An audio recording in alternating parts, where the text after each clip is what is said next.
Hi everybody, welcome. I want to have a quick chat about the Nancy Guthrie case because I have questions. Nancy Guthrie, 84 years old, abducted and taken from her home, has still not been found, nor has any suspect, and I firmly believe it is because everyone is barking up the wrong tree. I think once again all these profilers and all this speculation online is starting to harm the investigation.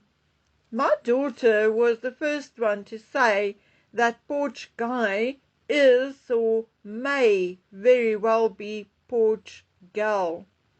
We looked at the only close-up photographs available of Porch Guy, and it really does look like eye makeup, smudged eye makeup around the eyes. It actually looks like the person had cried. Number two, the supposed moustache does not look like a moustache at all. It looks like black eyeliner, mascara, face paint, kohl, who knows, something smeared on the top lip to darken and hide the visible skin tone. Number three, we are in the middle of winter now, here where I am, and I have a size 40 bust. But if I put on a pair of tights, a pair of my grandson's pants, or even my own stretched or worn tracksuit pants, a t-shirt, a long-sleeved shirt, a thinnish jersey, and one of our puffer jackets, or even my grandson's overall, or one of his track tops, and you photograph me from the neck down, you are not going to be able to tell whether it is male or female.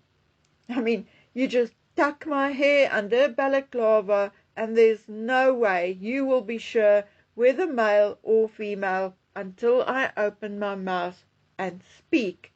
Number four, there's one moment when the porch person bends over, arse towards the camera, and those butt cheeks appear very rounded and wide for it to be those of a man.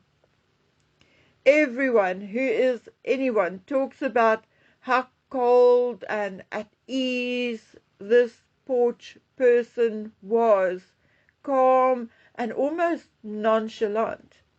I totally disagree. He, she, it moves slowly and there's no obvious urgency in the movements, but the person appears somewhat sad and dejected to me.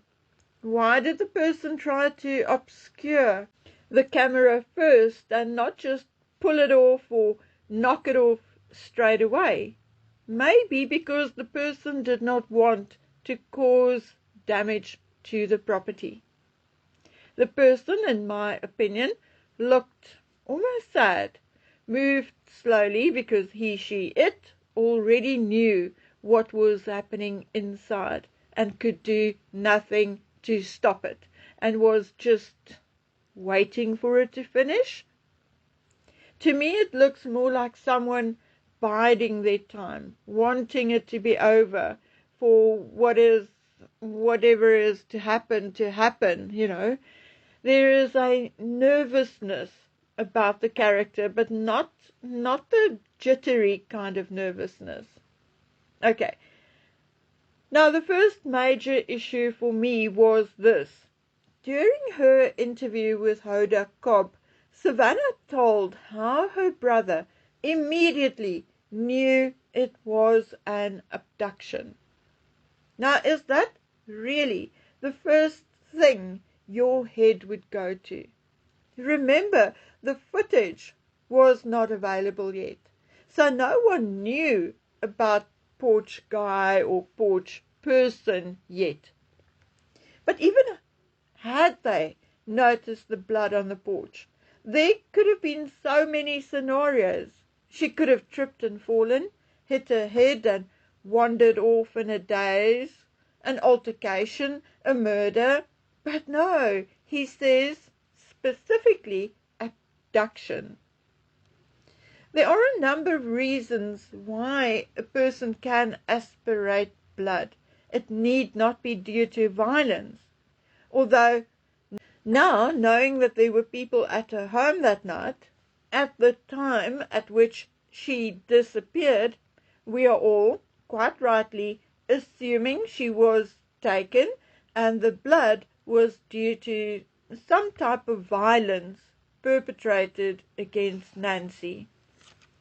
The second major issue for me is the fact that Savannah's brother clearly tried to make her understand that yes, it is her fault. She exposed their mother.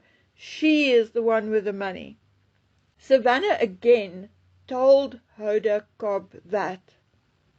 Why? Is that the mark of a close, empathetic sibling? I think not.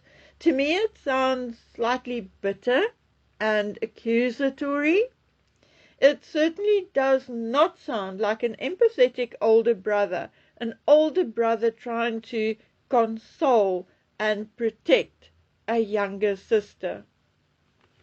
The third thing I feel uneasy about are these supposed ransom letters. Now, I personally think they were not real ransom letters. And I don't mean that they weren't real. Instead, I think, other than the one or two which were just plainly opportunistic, I feel the other letters were just written to confuse the investigation. And now that we know that the second letter actually almost apologized, but informed the Guthries that Nancy had passed away. You know what that tells me? That neither the first nor the second one was actually really about ransom. I honestly feel that those letters were written to confuse the investigation, to draw the attention away from what really happened or the real reason why it happened. It's almost like the perpetrator is putting distance between himself and the investigation.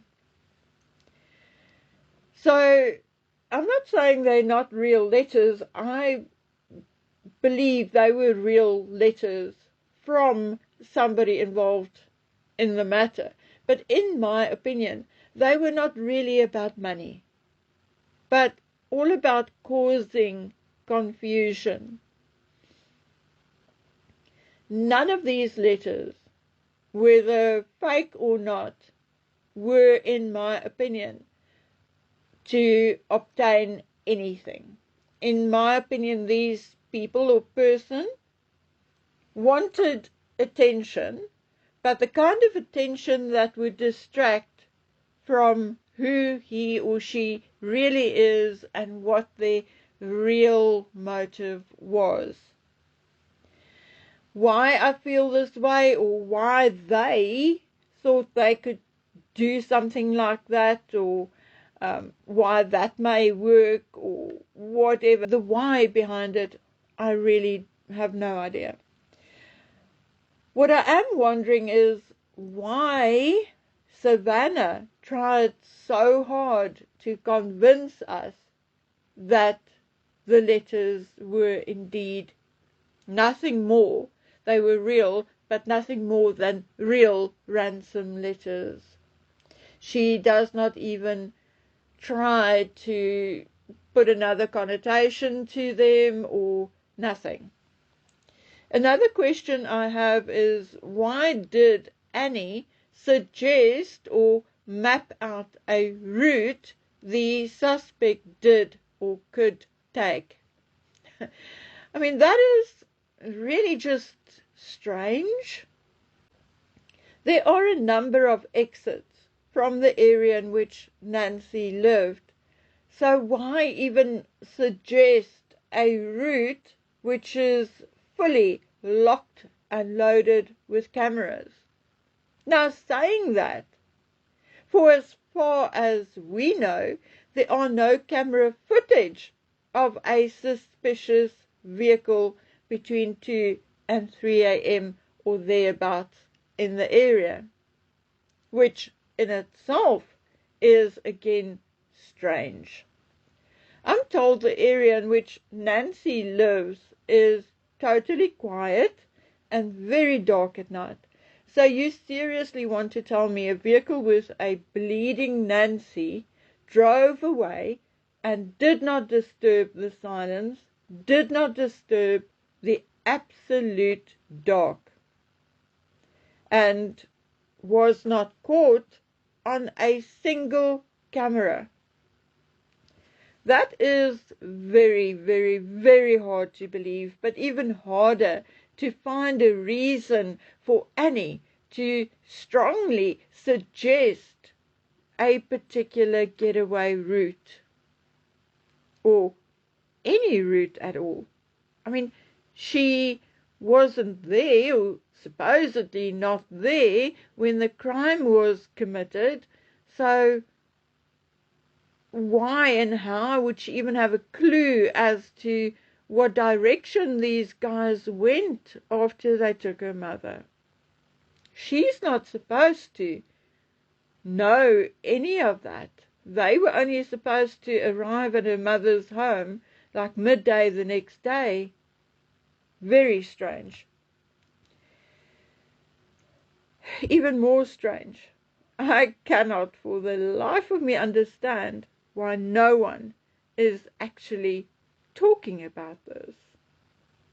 Anyway, guys and girls, that is just my opinion, my feeling, and I think unless the FBI or the police investigate these kind of oddities, we are not going to get any answer on Nancy Guthrie.